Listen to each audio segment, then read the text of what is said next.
I have to stand about here, do I? Is that good? Can everyone hear me? Yes. Yeah. Okay, so I'm going to talk about speaking with AIs, feedback, and being human. The link at the top, the short link at the top, is for asking questions online, and the link to the slides themselves will appear shortly, somewhere around here. Okay, so you can switch off and flick through my slides as I talk in the background if you like, or look at them at a later date and make comments on them. Hopefully this thing will work as well. Okay, so I just wanted to start by saying the same as Angie. This is something that I feel really passionate about. So, you know, you may well see tears coming to my eyes, or smile and crying. And that's all good stuff. I want that to happen because I do believe in what I'm saying. But these are, these are my own views. Okay, I work mainly for the British Council, but these are my views. Okay, it's especially important if it's being recorded. So, quick outline of the talk. I think we'll go without captions for the moment. If there's something interesting to look at later, we'll try in the afternoon. Okay, so I'm going to talk a little bit about why we might use AI assistance or speech interaction to promote speaking, and how. Just to make that clear, and also to warn you, I've got two home assistants in the room. They're connected. They're listening to me. If you don't want them to listen to you, don't speak. Okay? So, I hope they're listening to me, but we better just check that. Alexa, are you with me? Yes, I'm here. I listen once I hear the wake word. Good. Hey Google, what's the time? It's 1 o'clock exactly. Okay, in Spain. So, why and how might we use AIs for speaking? AI, artificial intelligence, and HI, human intelligence. How can human intelligence, how can artificial intelligence contribute to feedback? After Angie's talk, I'll expand that a bit. I do mean feedback in the same sense as Angie's talking about, but I also mean assessment and helping people notice how they can improve, etc. And finally, we'll touch on being human and teaching. And I think I'm passionate about technology and how we can use technology. I'm also passionate about being human and kind of anti-passionate about some of the things that teachers are being made to do a lot of the time. We don't want to end up being robots because the robots really will take our jobs. So, what I'd like you to do very early in the talk is very quickly talk to people on your table. What are your objectives for this talk? What do you want to get from my talk, and how can you help me give it to you? I'd suggest that's partly by giving me feedback, by yawning when I'm boring and smiling when you feel interested. So just 1 minute, talk to people on the table. What would you like to get from this talk? What are you expecting to get from this talk?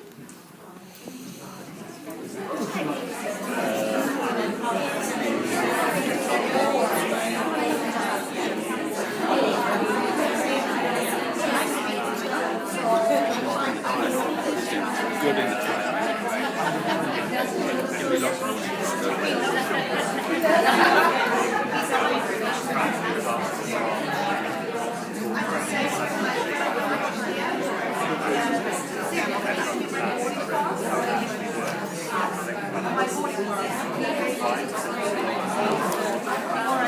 Okay, so can we stop? Probably, if you remember the title of my talk, Speaking with AIs, Feedback and Being Human, you've probably predicted everything I'm going to say anyway.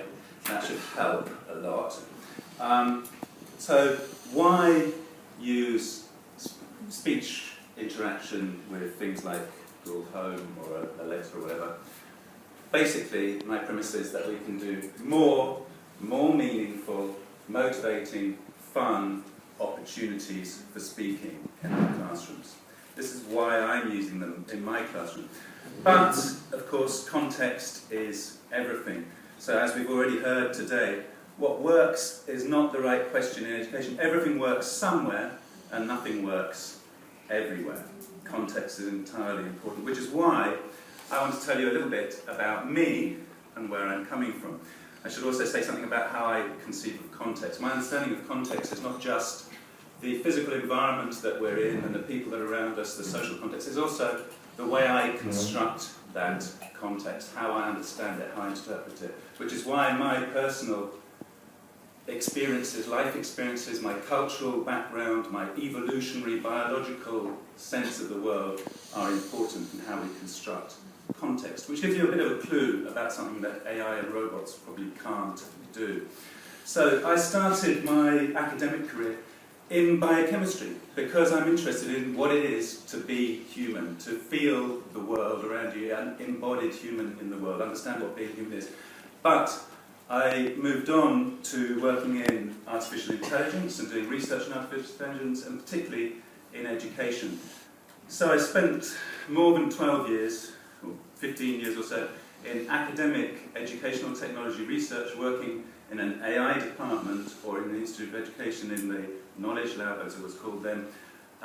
Wrote a report on potential uses of AI in education in 2011 that was, I'm very grateful to Professor Roselap and others for citing that as one of the inspirations for this Pearson Intelligence Unleashed report, which was quite influential when it was released. And the other thing that I've studied a lot is design techniques, particularly participation in design and how to help people take ownership of designing the products that they want. Okay, so what's called these days UX. So I've also got a master's in UX.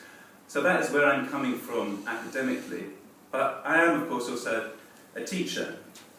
Here I'm doing a quick microbot session for young learners. I work with one primary class and one secondary class, largely so that when I'm doing most of my work, which is teacher training online and face-to-face, you might recognise this as a Future Learn course, I'm in the real world. I'm talking about my experiences and things that I've tried with real students.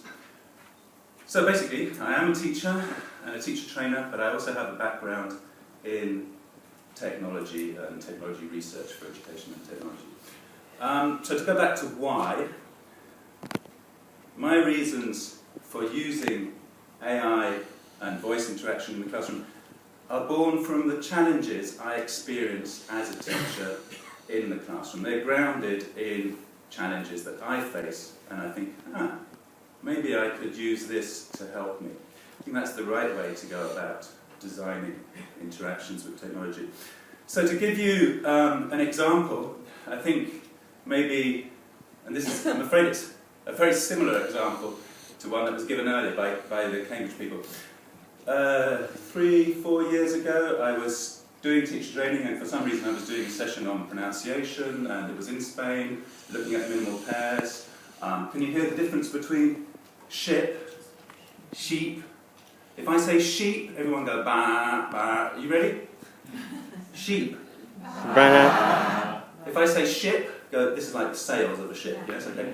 If I, sheep. Ba. Ship. Oh, right, so then my Spanish-speaking students find this quite difficult to hear the difference. Moving from me modelling it and listening to them and going, I think you said ship, sheep, to them practising amongst themselves was not really very meaningful because they found it very hard to hear the difference in this. And it occurred to me that if I say to my phone, hey Google, show me a picture of a ship, it will show me a picture of a ship eventually. I've recorded this so that you can see. A picture of a ship. Sorry, I can't show you pictures. Yeah. Show me a picture of a sheep. Pictures of a sheep, sure. Show me a picture of a ship. A ship, here you go.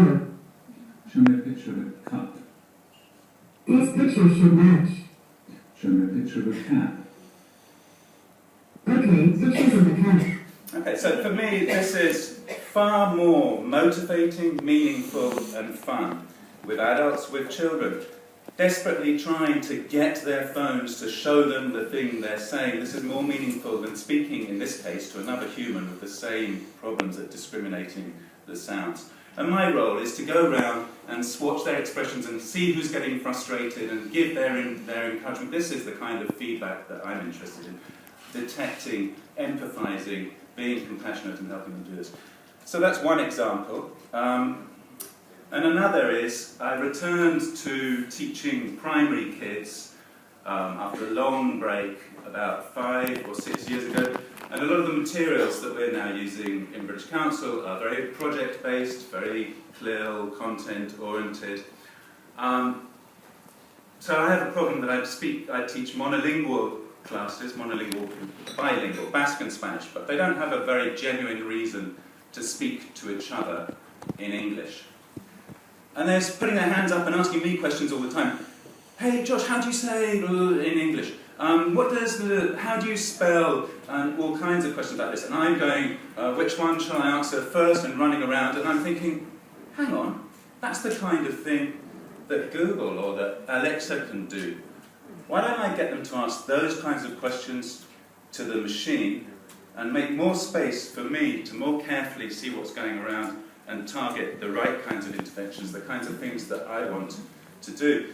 And there are very similar arguments for using an AI in all kinds of fields. I read a very interesting article by a woman working, not in a hospice, what do you call the ward where people are dying? Palliative care ward. Very enthusiastic about using AI. Why? To stop her looking at screens trying to predict when people are dying, tell her which people are close to death and have more time to speak with and care for those people. Basically the same argument as what I want to use AI in my classroom for. Help me direct my attention to the right places. The same as I might want to use AI on FutureLearn. I moderate on FutureLearn MOOCs. If there's 1,000 comments on a step, it's random. I choose the ones that I come across in the time that I'm paid for. AI, natural language processing, even emotion analysis could help direct me to the people that need comments.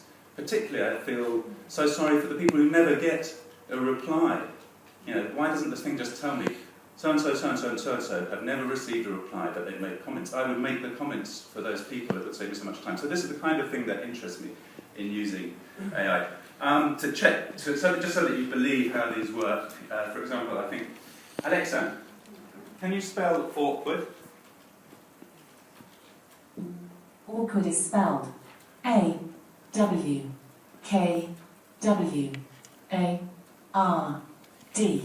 She's better at spelling than I am, which is very good for my students, or the other things that they can answer. So to move on a little bit, there's also, I think it was, who was saying this?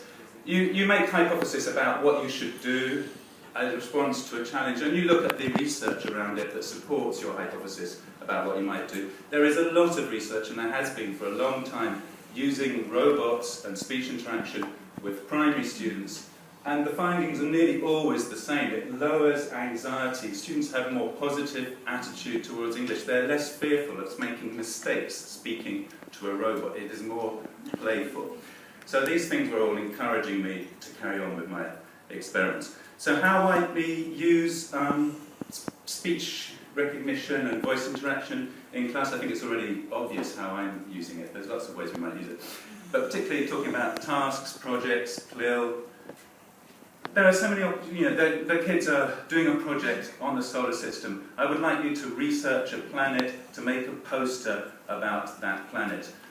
They can use laptops and type things in and speak to each other in Spanish while they do it, trying to figure it out and work out good questions. But they can also use voice interaction, and then they have to speak in English, and then they're competing to see who can be understood better. So they have to think about how to formulate the kinds of questions that these devices are capable of answering. And of course, these devices are far better at answering most of their questions than I am. For example, hey Google, how far away is Mars? On the website space.com, they say, the minimum distance from the Earth to Mars is about 54.6 million kilometers. And Do they're you all want a little written more down. context? No, thank you, no. Okay, so they can use this completely neutral, but they have to learn to take turns, because if they're all speaking at the same time, if they're all speaking at the same time, it doesn't understand them, etc. So this is motivating them to speak, and it's like controlled speaking practice. But controlled speaking practice is so boring and meaningless most of the time. But if it's speaking to one of these devices, it becomes meaningful and fun for them to find out information that they really don't know, and probably the teacher doesn't know either. Okay, and of course people are using these devices all over the place, particularly in the States. And generally they're using them in a kind of integrated way in their classes, getting them to tell them jokes, getting them to play background music, getting them to run countdown timers, letting the students suggest when to use these devices to help organise and manage their learning.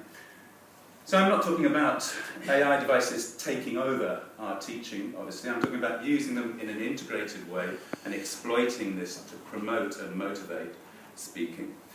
And then there are, of course, all kinds of special skills.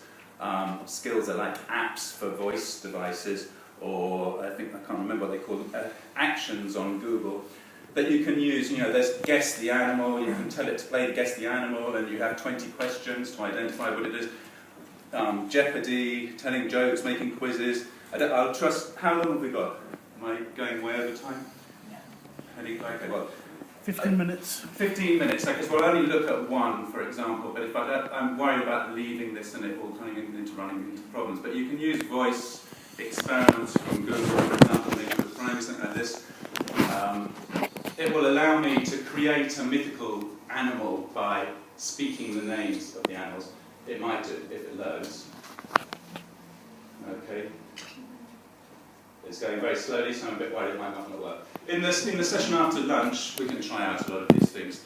But if the microphone is working... Oops. Okay. Which one means... The left one. That one? Yeah. Okay. Welcome, explorer, to Safari Mixer. Here there are very special wild animals hiding, so let's find one. Which type of animal then should we look for first? Flamingo?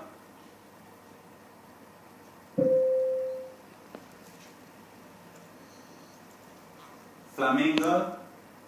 Okay, well believe me, it works if there's not too many microphones interrupting it. I don't know whether it's being... Come back to the Safari Mixer anytime. Right, okay. Well, I will demonstrate that these really do work to you after lunch, when in a less complicated setup. All kinds of things you can do with your voice. Use your voice to make things happen in a virtual world and even in a real world. And that's a kind of feedback, if you like, in the real sense of feedback. You make things happen, interesting, creative things with your voice. And you can get students making these things. It's very easy for them to create an interactive if-then kind of story through speech. You can edit a Google Doc and put in questions like, there are two doors, do you want to go left, do you want to go right? And then if they go left, then something else happens. And so they can write their own interactive adventures, which you can then interact with through these devices by voice. So they're thinking they're not only motivated to speak, but also thinking about the kind of construction of this dialogue and these actions. Making their own quizzes, moving on to more complicated things using I don't want to say her name, blueprints from Amazon to make skills. You can get her to respond, him or her to respond to particular specific commands that you might have and give specific answers, etc. You know, it might be, tell me about the teacher's favourite toys or something like that, and you can program it to do that. And then there are even environments like Scratch. Are you familiar with Scratch? Anyone familiar with Scratch? Scratch programming. So Cognimates is a Scratch programming environment that allows children to experiment with AI-type technologies and learn how to use them. And I'll come back to why we might want to get students using AI technologies and developing their own things in a little while. Okay, so I've started to say something about feedback. Have I? Is everyone still awake? I can't see anyone going to sleep yet. And I'll say a bit more about feedback. The British Council had a virtuality Year of the Dog thing that was working last year. Actually, when you were all talking about virtual reality and augmented reality, I think I mentioned it then, it was working. Has anyone seen this? No. Okay, it's a VR dumpling, pug, dog.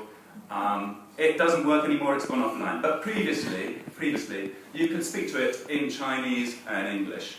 And you could say to it things like, jump, or play dead, and it falls over. And you can imagine how much the children enjoy doing that, getting feedback, making something in a virtual environment do something using their voice, rather than typing it in or clicking a button to make it jump, etc. What does clicking a button to make it jump achieve? Nothing. What does telling it to jump achieve? At the very minimum, practice and association of the actual action with the spoken, felt vocal cords producing it. And there are all kinds of other interesting experiments for things you can do with your voice. For example, speech to animation. I'll let it load in a second, but basically what this will do is a Google experiment. You might have seen there, auto draw. Have you seen auto draw, which will draw things for you? Essentially, you speak and it tries to draw what you're saying. So you can basically, through speech, animate a story. This is taking a long time to come in. Okay, well, anyway, look at this after lunch or whatever, but you can see that this person is speaking and it's trying to draw what they say. These are experimental things. Google AI experiments. Speech to simulation in the real world. This is amazing. A person who's made a terrarium, I think they're called, which will simulate different weather effects. You can say, make it misty, and the terrarium will make it misty. You say the word, speak the concept, and it visualizes it not in an artificial sense, but in a real world sense in here. Making these associations is what understanding language is about. So, these are all things to do with feedback. I'm very briefly and cheekily going to mention speak to improve. Does speak to improve exist? Almost. Okay, but I'm guessing that speak to improve must be, round the corner.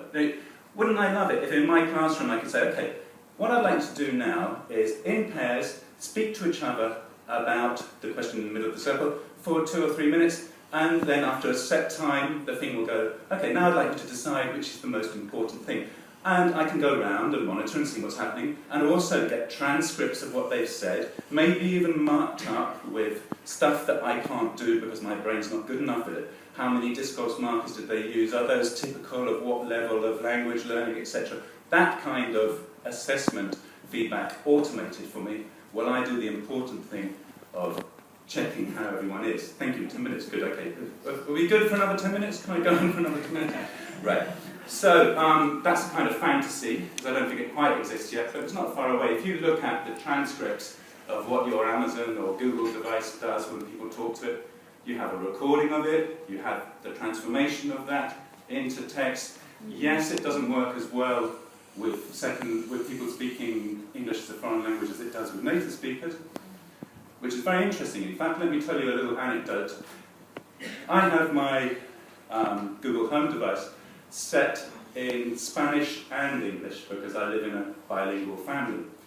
When I used it in class with my primary students, we were speaking to it about, we were doing a project on where would you love to visit in the world? And we were flying around Google Earth, etc., and then they were formulating questions that they wanted to ask about the places they decided to visit and taking it in turns to ask the device. So they would go to the device and they'd say things, okay, what are the best places to visit in Paris?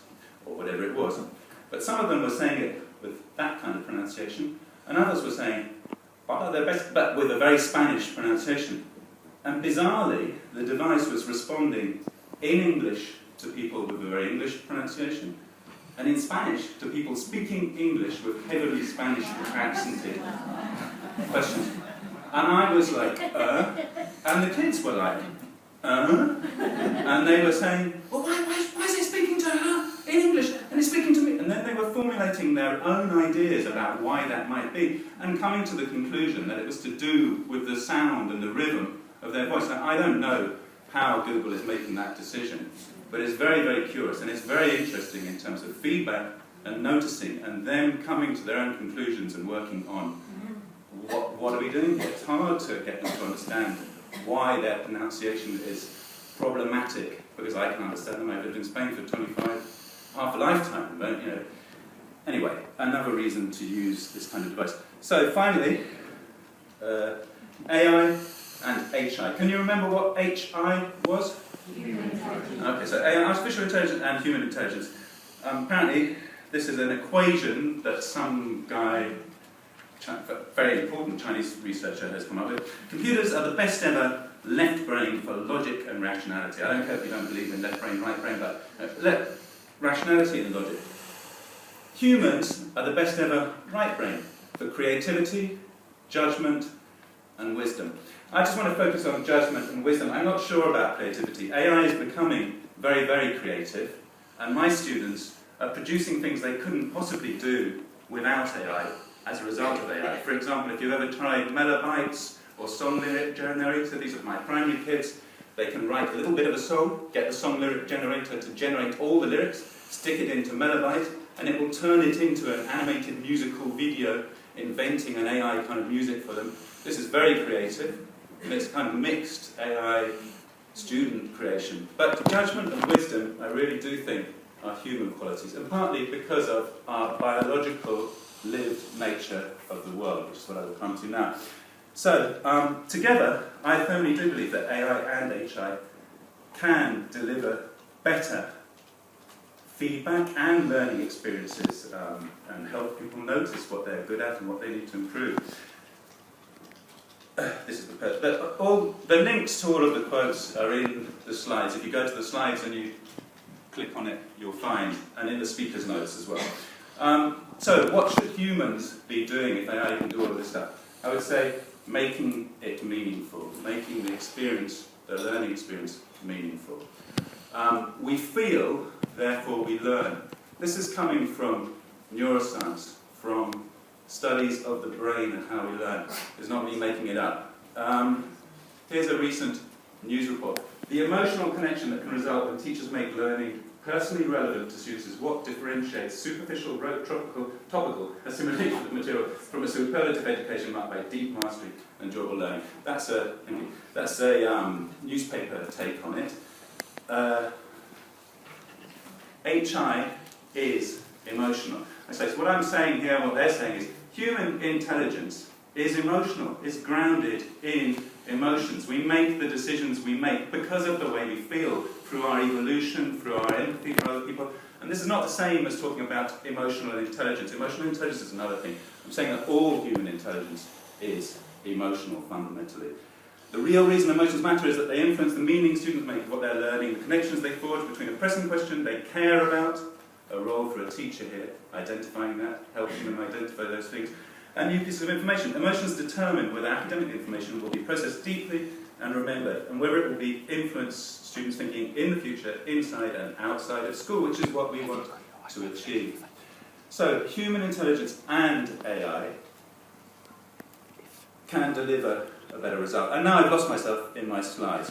Okay, well this is back to the Learning Technology SIG's AI event, which I read the summary of and tried to participate in a little bit. Someone wrote a very good summary of some good comments by one of the last speakers there about the role of AI and the role of humans.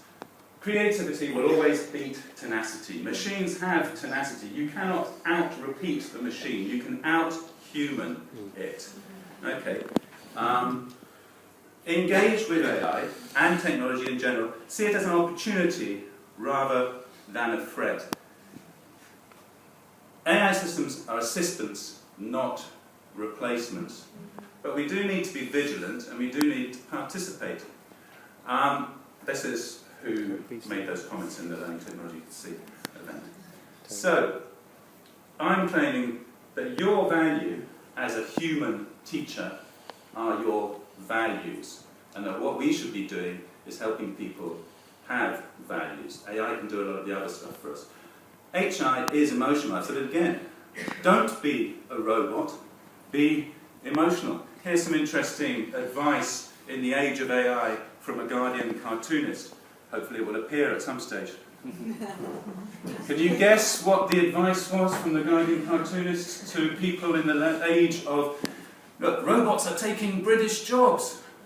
Have you considered becoming a robot? Okay. Don't be a robot. I'm sure you've got loads of checkboxes to tick and outcomes to write and everything else. Don't be a robot. Be emotional. Can AI be emotional? I don't think it can, because I don't think it shares our physical, bodily, cultural, ecological, evolutionary history of the world. But it can certainly be emotionally intelligent, and we need to be really careful about that. We've seen it in Facebook manipulations of governments and all the rest of it. AI can start to recognise emotions in writing, in facial expression, and it can adapt its behaviour to influence you and persuade you to do things. The problem is, who programmed that AI? What values do they have? We need to be aware of these issues. So, hopefully you've still got a couple of minutes. Have I? Maybe. Summary. Make speaking meaningful. AI can help you do that. Human intelligence makes feedback human. Concentrate on being human and having the emotional connection with your students. Empathy and values are your value as a teacher, as a human teacher. So what now? AI age is here now. This was a news headline, very recently. NetDragon rolls out world's first AI teaching assistant in 2018. 200 million users. So we're here already, we're in this age. We need to be vigilant, because it's easy to envisage a future when robots initially take the positions of teaching and administrative assistants, and then gradually, when the students, parents, teachers, school administrators, government officials accept this technology, replace most of the teachers in the education institutions. But only if what the teachers are doing is being robots. Don't let them make you a robot. We imagine a quite different scenario, one involving AI designed to support, not usurp teachers. This is a quote from Rose Locking, who was one of mine, who I used to work with. So what now? Participate in designing the future you want. What do you want? Here are some of the things I want. What might AI assistants designed for the classroom be like? These are designed for homes, designed for first language speakers, etc. What do I want them to be like for my classroom? It's a very different environment. What might EFL materials designed to exploit AI be like? Materials could take much better, materials writers could take much better advantage of the opportunities to engage students in meaningful speaking practice, controlled speaking practice, getting them to ask devices to tell them the stuff that they want to find out. And it can be way beyond the knowledge of the teacher in the classroom. How should we prepare students for life with AIs? By talking about the differences between AIs, by getting them to, AIs and HIs, human intelligence, by getting them to make their own AI apps and activities, we can start to sensitize them to this, and they will be living with AIs. And what might teacher training for human intelligence and AI be like? How should teacher training be focused to help us bring out the humanity in all of us, which is where we can compete with machines, and to help us recognize where we can use machines to do some of the tasks that maybe we'd rather not be doing. So, did we tick the boxes? This is the end. Why and how AI is for speaking, AI and HI contributions to feedback, and being human and teaching. Hopefully I've ticked the boxes, but hopefully I've also managed to touch you in some way, and you actually feel some of what I feel about this topic. So, thank you. Do you want to start?